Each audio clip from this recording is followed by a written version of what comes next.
hopefully this is going to be a short video just showing you how to make a little bit of inlay that's missing. Firstly, I'm going to just clean off the old glue and just clean the edge of the inlay where the fan is.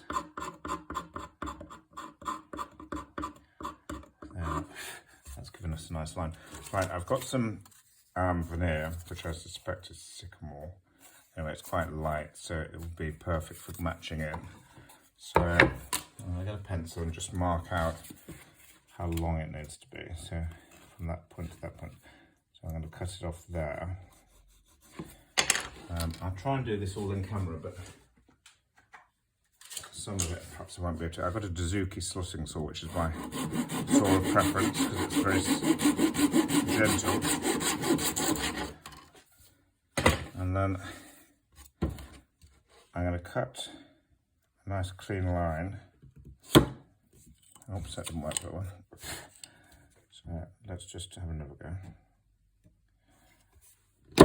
Right, so that's the first edge. So I have that. And then, so that's to there.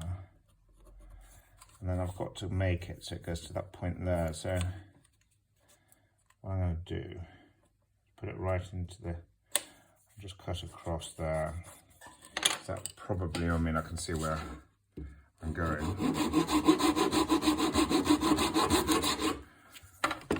Let's see if that's too much. No, that's okay. So I think what I'll do to make it easier, just put a bit of masking tape so I can see exactly where I'm working to.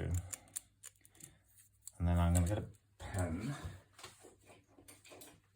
The reason I'm using my pen is because I can see it a bit more clearly, not my pencil won't show very well. So right, I'm going to go back on there. Now you can clearly see where that pencil is, or the pen, sorry. And then I'll put that there.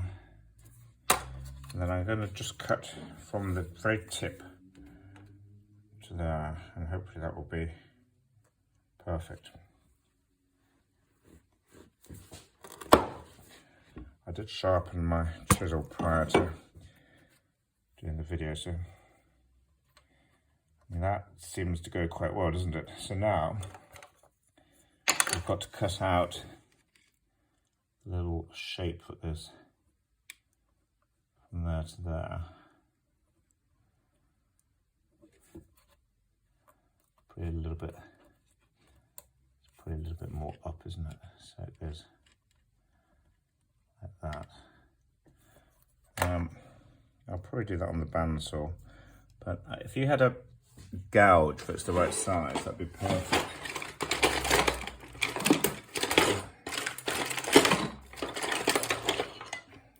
I'm just seeing if I've got a gouge.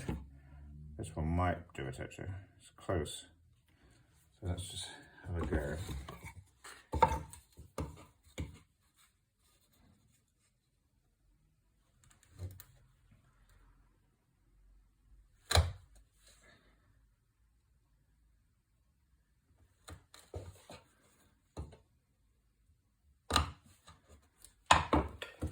So generally, you don't do as much as you need to begin with, and then you just work it in.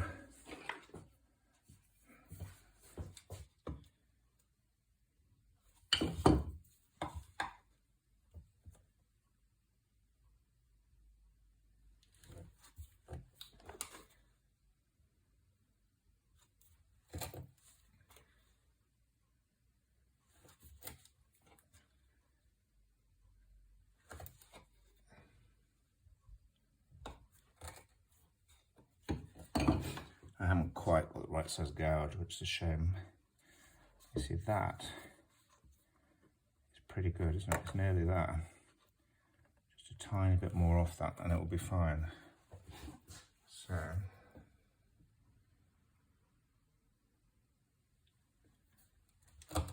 oops.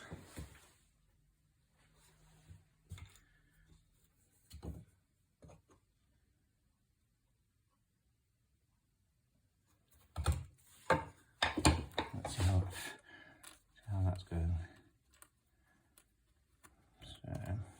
quite fiddly, but I think you can see that's nearly there. Look at that, that's pretty close. So the tip's just a bit too long, so I'll just take a little bit off there.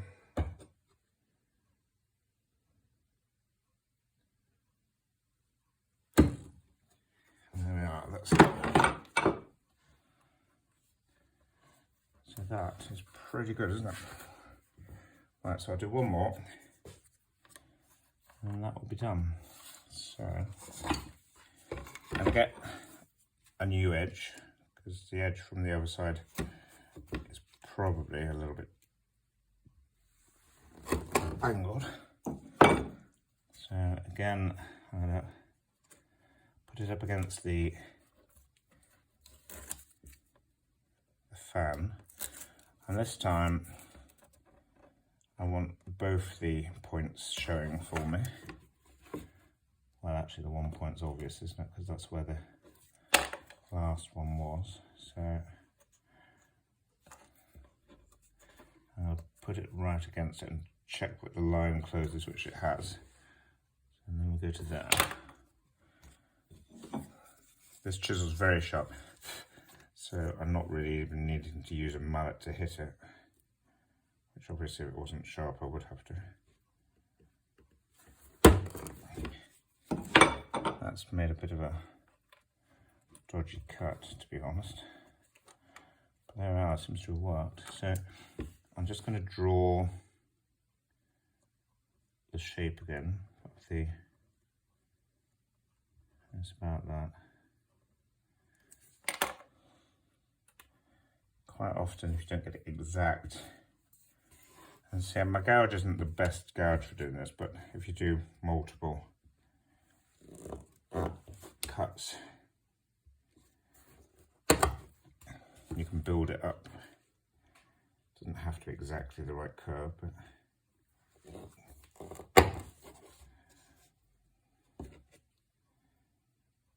you get the idea. You also, so let's see how that one is. Actually, oh, the corner's going to come off this if we're not careful. Look at that, there we are. So that's my two pieces. I'll glue those in and just clean them up a little bit when they're glued in, because they look a bit ragged, but when they're glued in and clamped, they'll sort that out. And I won't do this now, but I just need to cut those two off, which is much easier because I can do it on the outer angle.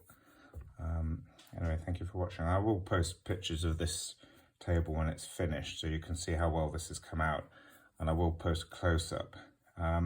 Sometimes this colour here, the dark colour, is actually achieved by heating up sand, very fine sand, and you dip the veneer into it and it scorches the edge. You can do it like that, or you can cheat by using a bit of colour, but I think I'll probably just cheat, to be honest. So, but if it was a really valuable table, I'd probably scorch it. Thank you for watching.